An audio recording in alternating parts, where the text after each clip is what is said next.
Yeah. Which is not attached to, they have one town back there to look at. I mean, I'm sure they'll send. My brother and his wife, they're gonna try to go, so I thought, check in what it's about. I need to take that. Not, one got the other. No, it's not.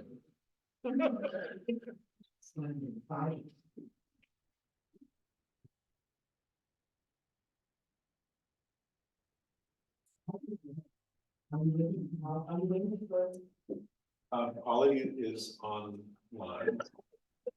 Hi, everybody. 6:30, I believe. Yes. So there is. Nice to meet you guys. It's the lines.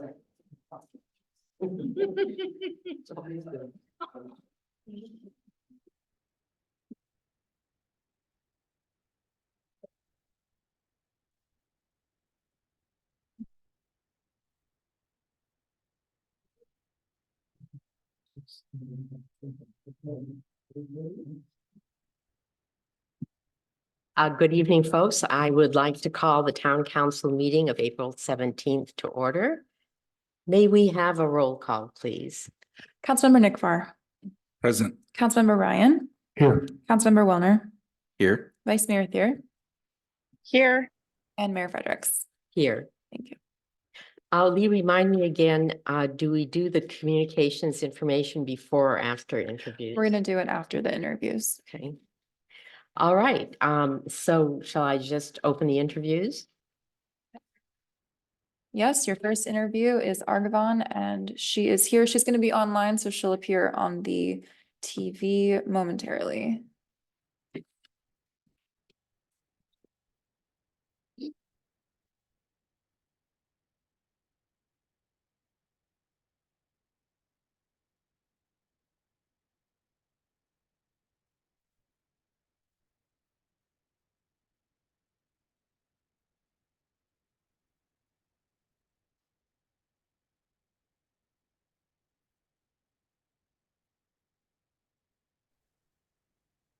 Hi, everyone.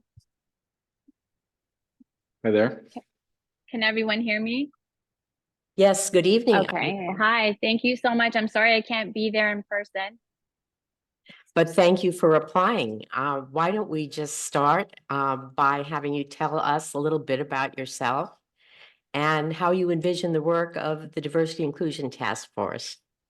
Absolutely. I live with my family off of Cecilia Way. I have two children. They're 12 and 9 years old. I had the honor of being involved with the Diversity Inclusion Task Force last year, working with Nushin on co-chairing the inaugural Nowruz event, and this year chairing the second annual Nowruz event. And this is really where my passion is. I would love to bring lots of diversity, beauty, culture, community into our community, not just from Tiburon, but from all over. I've gotten the opportunity to meet a lot of the members, having worked closely with them, Lee being one of them, and I hope to be more involved. There are so many ideas that I have that I would love to bring forward, and working with all of you and communicating those ideas and really bringing the community together. Thank you. Let me just ask you one more question.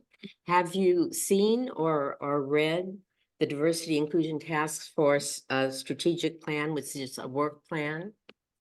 That is actually on my list. I haven't had a chance to look at it in detail. I've only glanced over it, but I will be looking at it.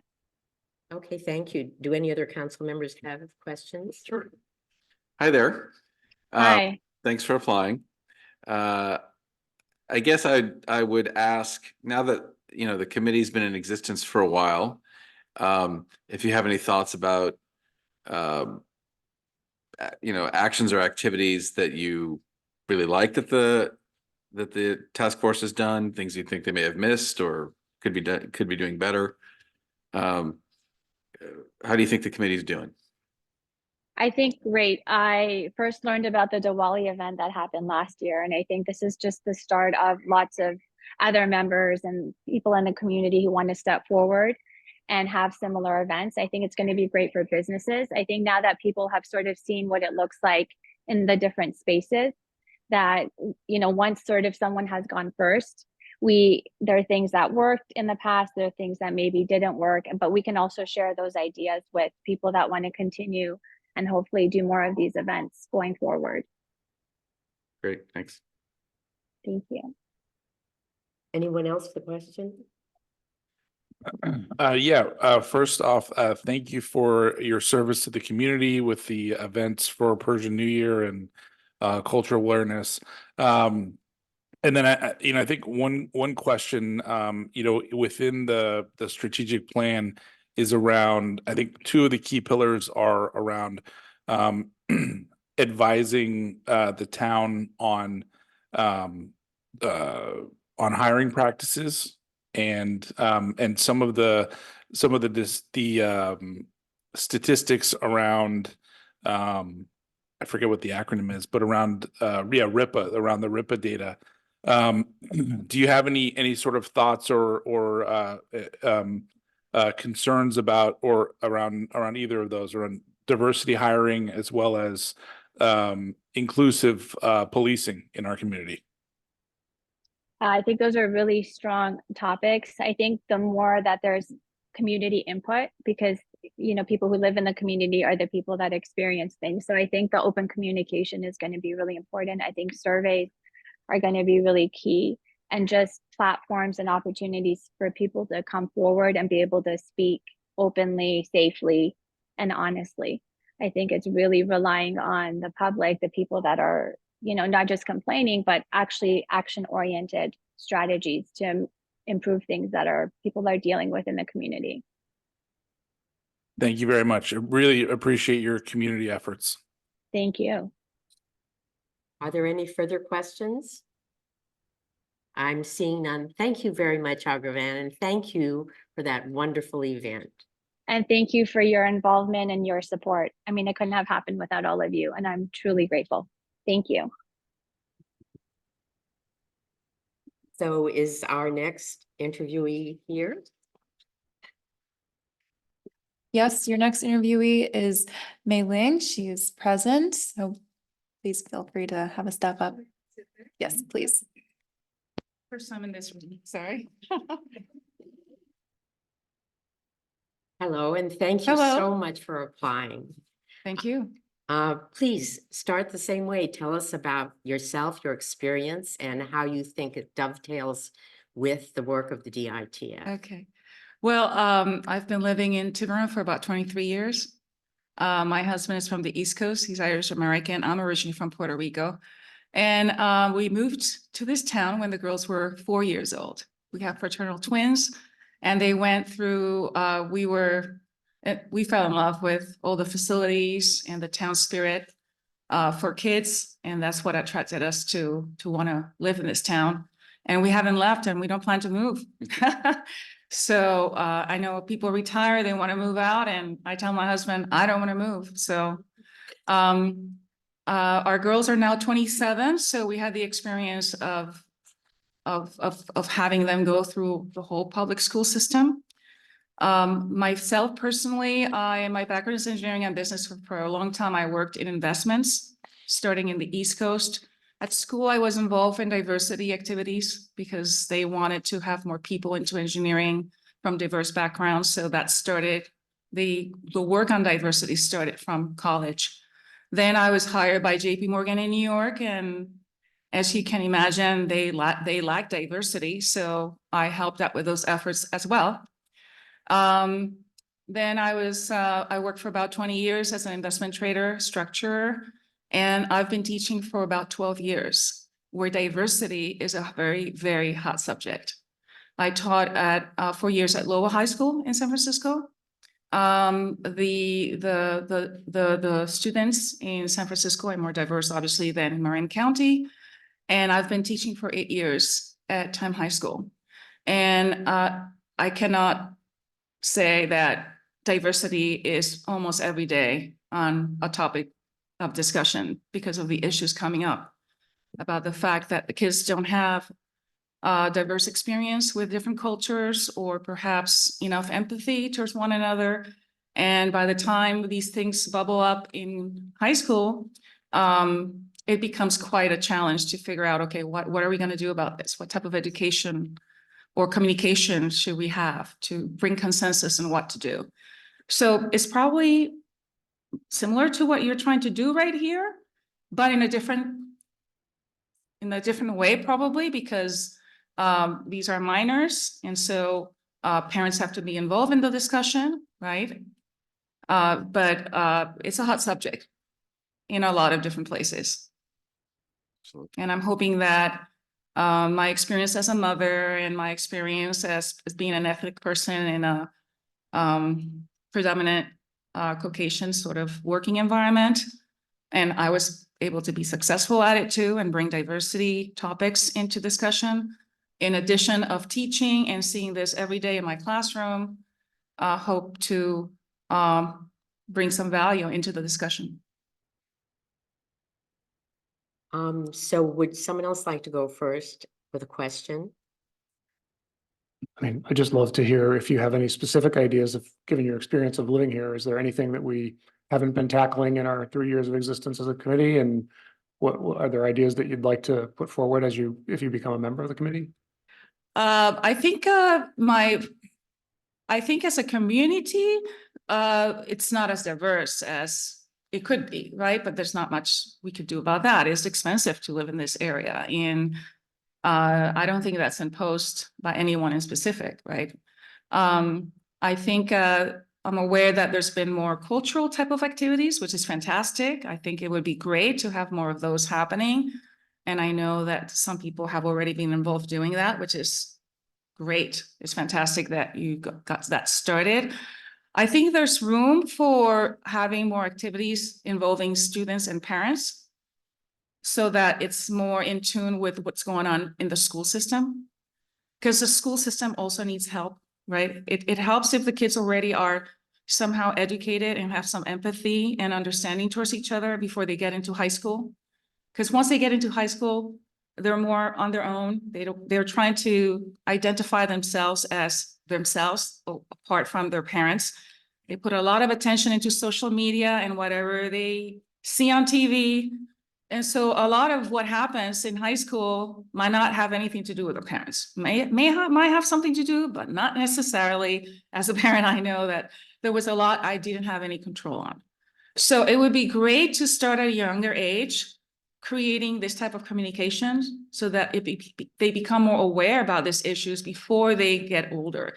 And then that way it gives them the tools to qualify what they see on TV. Like, okay, just because people are playing with a gun, should I be playing with a gun out there? Apparently today we got a memo about the police in Mill Valley going to school, like, look, this game is not okay, it's creating issues, and these guns look like they are real guns, right? So there's constant things like this coming up that you wonder, do they really understand that this is not the right thing to do? Just because you see it on TV, you don't repeat it, right? So I think it would help to have more activities around empathy, or about openness on understanding people from different perspectives. Culture is one of them, but not necessarily the only one, right?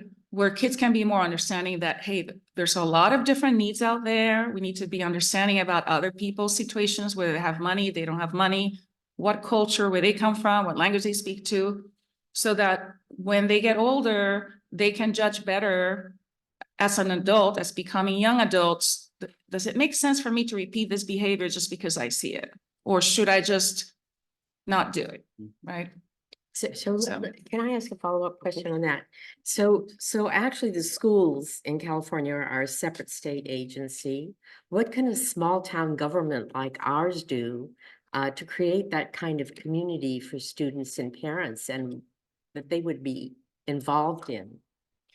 Well, the schools try to reach out to the communities. They do. I mean, it's just a matter of having communication with schools about, maybe joint events could be done. Or maybe it could be just that Tiburon as a town comes up with the ideas on what activities with the guidance of perhaps people that have experience in developing empathy, right? I'm not 100% professional at that. I'm not a psychologist, right? So it takes talking to maybe psychologists to see what is the best forum to create a uniform approach on how to create this type of empathy. And then once there's consensus from the community as to what type of activities would be okay or not okay, right? Then, of course, I think the school will be totally fine to publish it on their newspaper or in the parent square and say, hey, this is happening in the town of Tiburon, just like now they say, hey, there's an art fair going on in Mill Valley. You know, they publish in Parent Square constantly whatever's happening in town. So that would be a way for us to market whatever you want or you build consensus for the town to develop, right? But at the end of the day, you might be spending a lot of effort planning this. You want people to attend, right? So I think the school system would be a forum for you to get your word out that this is happening in case anyone is interested, and then go from there. And that might create interest from the school system to communicate with us as to what might be best. It's just a start, right? But have to start somewhere. Thank you. Are there any further questions? Yeah, same question that I had for the last applicant. Diverse hiring practices, and one of the other strategic initiatives is about analyzing the RIPA data to ensure that the town of Tiburon has equitable policing. So any thoughts on either of those? I personally don't know much about the policing data. I don't I haven't had any negative experiences with the police, to be honest. It's a very nice, safe town. I've heard that, yes, there's lack of diversity. So regarding that, I couldn't add more value about the policing. But the other part, can you repeat the other part of the question? Is there around diverse hiring practices with Diverse hiring practice within the town? Yeah. So I haven't worked in human resources, but I've worked for corporations where they, having diverse hiring practices was one of their goals. So I think it would take me to get educated as to how do you hire right now? What are your current hiring practices? Because I'm new to how you do business here in the town of Tiburon. I'm new to that, but I do have a business major and I've worked in corporations. I've seen the results of their diversity hiring practices. I've had friends that have run human resources departments. So it's a matter of learning what is it that you're doing right now, and then researching what else could be done to make it a little bit more diverse, or have practices that could help people from other places come and work for us, even though they might not afford living in our town. Yeah. Any further questions? Thank you. I'm seeing none. Thank you very much. Okay, thank you.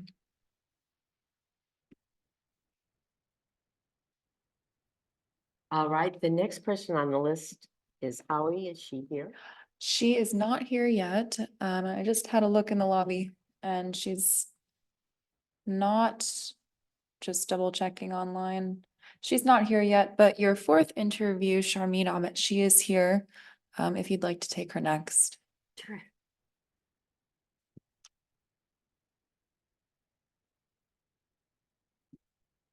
Hello. So my name's Sharmeen Ahmed. I'm interested in serving on the task force because I believe in its mission. Prior to applying for this position, I thoroughly reviewed the agenda and minutes from each meeting, especially focusing on 2023 and 2024 thus far, and reviewed in detail the most key items the task force has been working on, creating the strategic plan, the operating model, and the budget. And I very much support the work that this group has accomplished thus far, and believe that my skill set from my professional, volunteer, and personal experience can contribute to furthering its success. From my professional experience, I have a strong academic and practical background in the areas of accountability and transparency. I hold a JD and LLM in international law.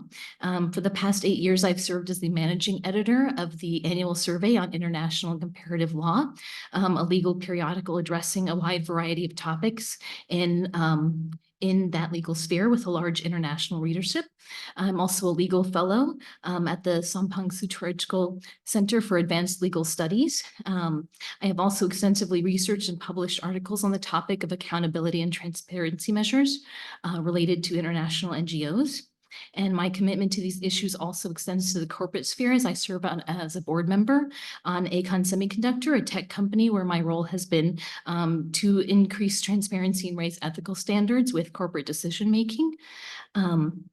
In addition, with my volunteer work, I volunteered in medical clinics in Bangladesh, in nonprofit immigration firm in Oakland as well, providing legal aid to victims of violent crimes and asylum seekers with clients from Central America, South America, and Asia.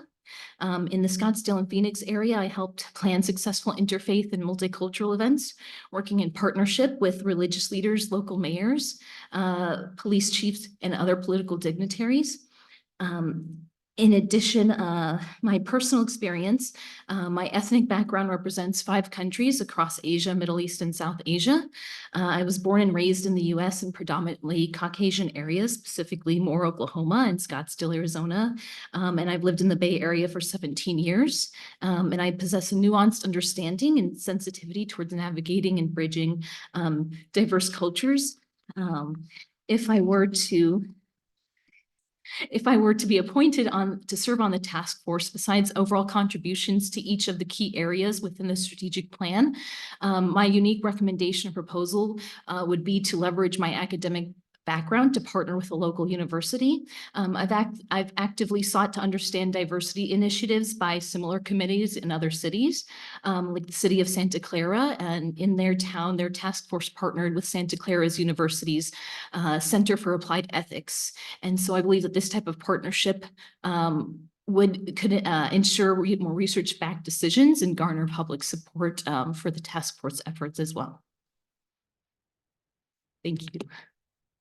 We're speechless, but Yeah. I tried to do my homework, so. Yeah, so we could say this is right up your alley. So, right, exactly. yeah, how about a simpler question? So you have experience. What do you see as the best contribution you can make to the work plan of the DIT, of the Diversity Inclusion Task Force? In the areas of police bias-free policing, I can contribute with the analysis of reports, comparative studies, nationwide as well, to look to see of how the task force is progressing and how the police force is progressing in that area as well. In my research, implicit bias training has been seen to be very effective in dealing with bias on the part of the police force. Any further questions? Yeah, so I'll ask the same question I asked the other 2 candidates. Would love your thoughts on equity in policing, which I think you kind of touched on a little bit. And then also in diversity in terms of hiring practices. So equity with policing, would that refer to the police force themselves or how they're approaching The latter. how they're approaching their work?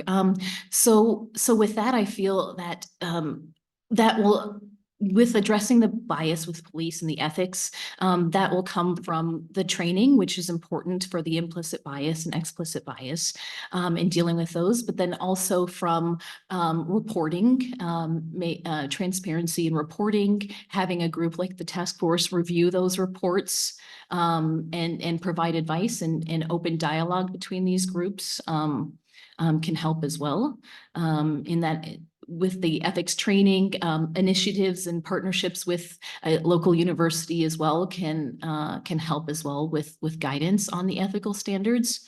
But also the multicultural events and the cultural events in the town also helps the local police force get to know the community, and that's a key aspect of it is getting to know the community, their attendance at these events rather than just holding the events, but also encouraging their attendance. When you get to know it and you put a face with what you know, it lets go of any bias that you have, because you can put it with a face and know like, oh, I know this person from this. I may have heard other things about this culture or this ethnicity that could be stereotypical, but I know so-and-so. And I think those kinds of relationships, really help with ethics training with that area as well. Just because you mentioned it Yes. twice, what do you have in mind when you talk about partnerships with universities? In their partnership with, in the Santa Clara, City of Santa Clara's partnership with the task force partnered with the local ethics department for the Santa Clara University. And so whenever their task force is relying on that ethics department in partnership with guidance when reviewing police reports, when looking at bias and training, educational training.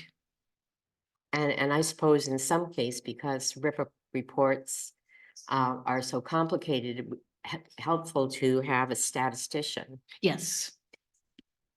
All right, any further questions? I am seeing none. Thank you very much, Tony. Thank you for your time. And how are we doing with our last interview? I believe Howie is trying to join online. But I am not seeing her yet, so, I would recommend we move on through the agenda and I will let you know when she appears. All right. But first, I would like to thank everybody for applying. I think it's just an embarrassment of rich minds, wonderful thoughts, great experience. And I have your names. If there's anything else that you don't think of to apply for when it comes up, you'll hear from me. It'll be gracious. It'll be an invitation. Thank you very much, folks. Okay, we move on now, and this is the time for Excuse me. our clerk to. I have Howie We have online. Howie. Do we have Howie? I'm bringing her in momentarily. She's going to appear on the screen.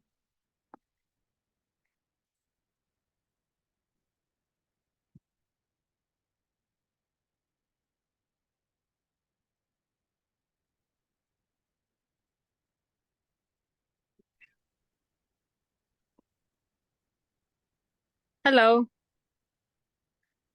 Hello. We can Can you hear you, but we can't see you. Okay, let me. There we go. There we are. Hello, everyone. Good evening, Howie. It's good to see you again, but let's pretend we never met.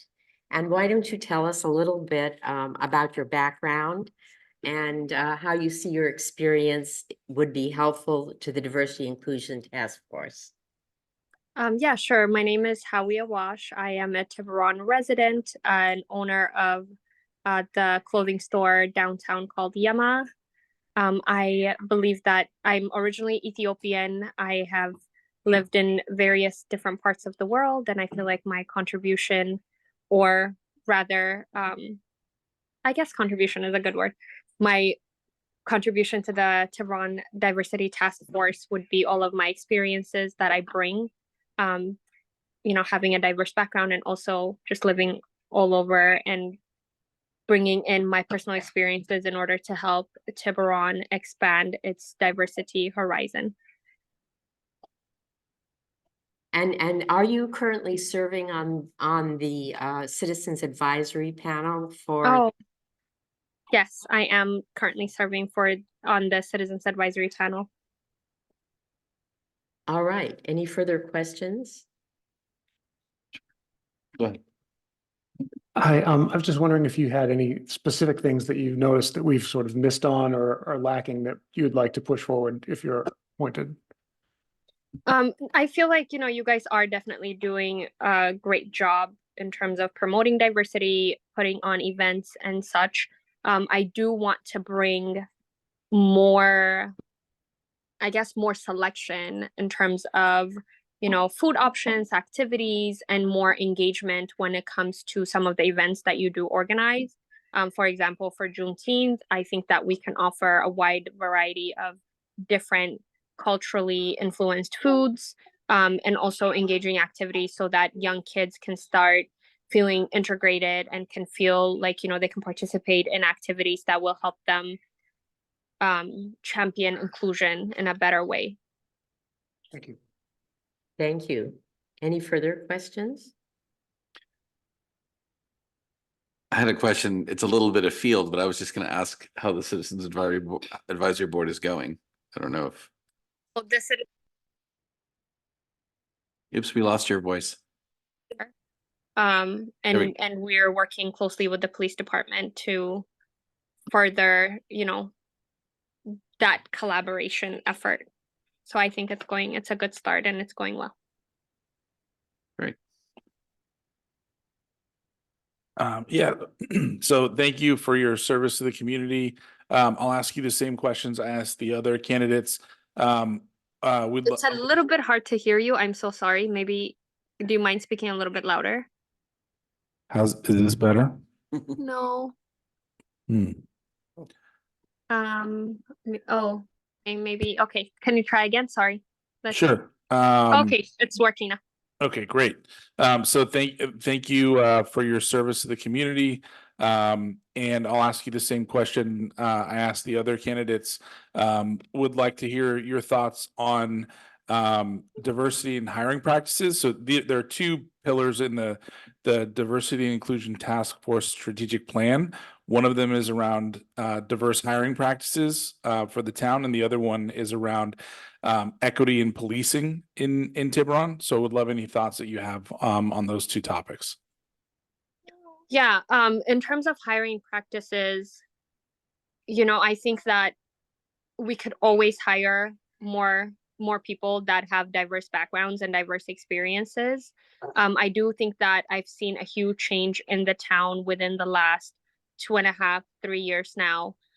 In terms of the people that we're hiring, the police department seems a little bit more diverse than it used to be. So I feel like there's definitely strides have been made.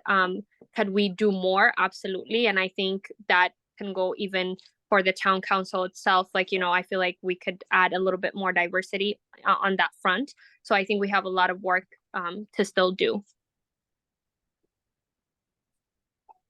Thank you.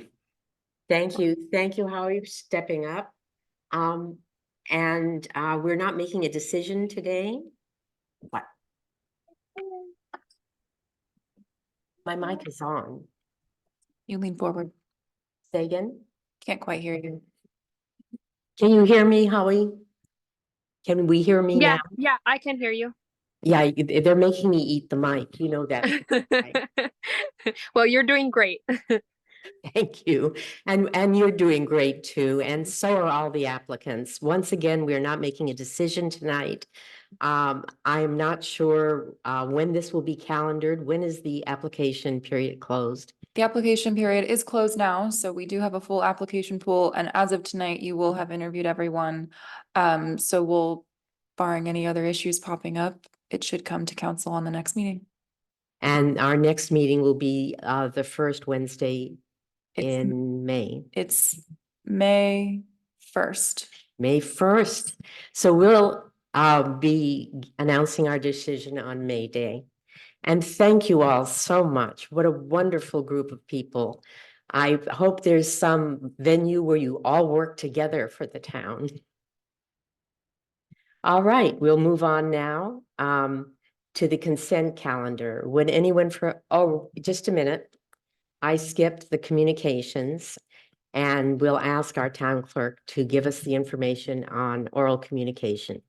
If you're calling in on Zoom and would like to make a comment during this meeting, please use the raise hand feature of Zoom, which will indicate to me you would like to make a comment. You can find the raise hand button on your webinar controls bar on the bottom of your Zoom window or smartphone screen. If you're calling in using a phone, you can dial *9 to raise your hand. Thank you. And further, this is now open time for communication on anything that is not on the agenda. Anyone who wishes to speak has 3 minutes. The council can't discuss it at this time, but please step forward if there is anyone. Not seeing anyone? Seeing none. And so we move now to the consent calendar. Would anyone from the public like to pull anything from the consent calendar? I'm seeing no one. Would anyone in the council like to pull something? Well, I would like to should- pull, We should pull item CC3. yes, CC3, the resolution. Should we do the consent calendar first? All right. Since we've pulled nothing from the consent calendar except CC3, may I have a motion to approve the other 2 consent items? So moved. And I'll second that. All right, and you don't need a roll call. We do need a roll call. Okay.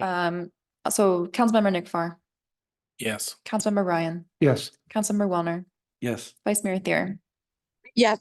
Mayor Fredericks. We move on now to the item that was pulled from the consent calendar. The item is to adopt a resolution in honor of Carol Felton and her work at Harvey's Garden near Blackie's pasture. I would just like to make a few comments about this. I think it is a project that is key in our town and part of our history.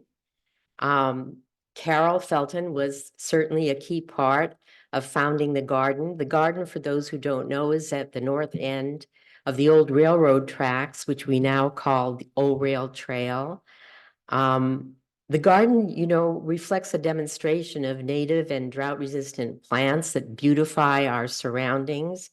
But more than that, especially in acknowledgement that we have Earth Day coming up, April 22nd, it is a way to have something beautiful and something enjoyable that neither depletes the Earth's resources or poisons them either, because it is a pesticide-free, drought-resistant garden. The master gardeners also work in this garden, and Carol has organized them. And so in honor of that, shall I ask Carol to stand, or is that too embarrassing while the clerk reads the resolution? Ready? Yeah. A resolution of the Town Council of the Town of Tiburon celebrating Carol Felton and her dedication to Harvey's Garden. Whereas on behalf of the residents of Tiburon, the Town Council of the Town of Tiburon hereby acknowledges the extraordinary dedication of Carol Felton for the planning and upkeep of Harvey's Garden at Blackie's pasture over the last 15 years. And whereas Harvey's Garden, formerly known as Blackie's Pasture Garden, was first planted in March 1995 with support from the Tiburon Peninsula Foundation Garden and UC Marin Master Gardeners. And whereas Carol Felton, along with Harvey Rogers, contributed vision and expertise to create an aesthetic, delightful, pesticide-free garden of drought-tolerant and colorful plants and flowers to serve as a delight and an example of climate-friendly, drought-tolerant gardening. And whereas Carol's dedication during the challenges of the COVID-19 pandemic year, when volunteers were few, sustained the garden that continued to provide solace and respite to our community during a time of uncertainty and isolation. And whereas Carol continues to demonstrate exceptional leadership and expertise in her current role as co-chair with James Campbell, organizing and directing the citizen and master gardener volunteers who help maintain the garden. And whereas Carol's expertise in selecting, transporting, and installing the new native and pollinator supportive plantings during the garden renewal will ensure that Harvey's Garden continues to thrive for years to come. Now, therefore, be it resolved, the Town of Tiburon celebrates Carol Felton's remarkable 15 years of service with appreciation from the community for her vision and dedication to Harvey's Garden and Blackie's pasture, passed and adopted the 17th day of April, 2024.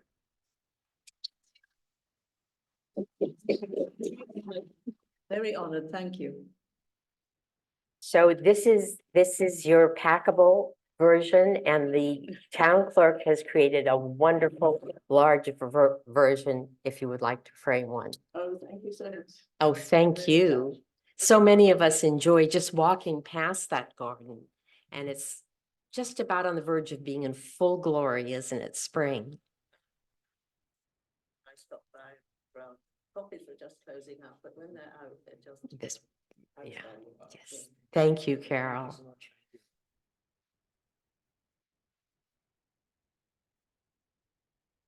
All right, we move now to any town council reports. Yes. There may be public comment is all I was going to say. Oh, I'm so sorry. Would any member of the public like to comment?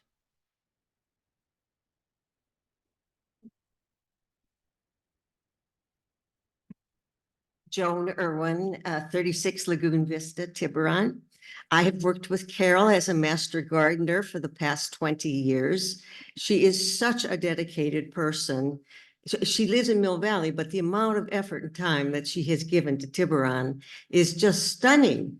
And the fact that we have that wonderful resource to demonstrate to everyone in our community what you can do with low water usage, native plants, to have a lovely garden, I think is a real inspiration for all of us. Carol comes naturally to this from her British background. She's a wonderful gardener herself.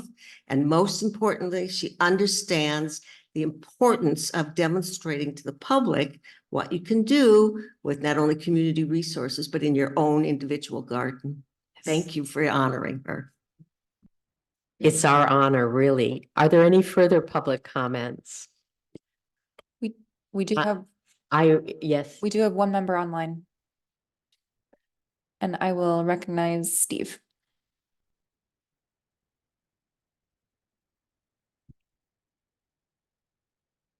Hi, can you hear me? Yes. Okay, this is Steve Rogers, Harvey Rogers' son. And I would also like to thank Carol. Thank you very much, Carol, for your amazing creativity, skills, dedication, for keeping the garden going so beautifully. I wish I was around more to contribute more. It was always, Harvey loved you so much, and it was always a delight to be there whenever I could. I hope to be there more to help out. And I just want to really thank you for keeping it so beautiful and lush and going with all the volunteers. Any further public comment? Seeing none. So one note before we close, because with all the years of COVID and not getting together and celebrating, I would like to remind everyone that the usual recognition of Harvey's Garden's birthday in my calendar is November 28th. Is it yes? I don't know, I'll have to find out. You know, I think BB Bernheim put it in my calendar. All right, any further comments from the council? I am seeing none. Any council reports? Sorry, did we formally vote? I realized the semantics, but was this resolution formally voted on? Oh, that's right. You didn't actually take a vote to adopt Oh, I'm consent so item. sorry. Thank you. Our parliamentarian knows more than I do about running meetings. This is our ARC reporter, Francisco. All right, so we need a motion to pass the resolution in honor of Carol Felton's work on Harvey's Garden. So moved. And a second? All in favor? Oh. You do a roll call. Councilmember Nick Farr, Yes. Councilmember Ryan, Yes. Councilmember Wellner, Yes. Vice Mayor Thier, Yes. Mayor Fredericks. Yeah, Thank you. yes. All right, with that, any town council reports? Any town manager reports? No, Madam Mayor. I adjourn this meeting and thank you so much, everyone.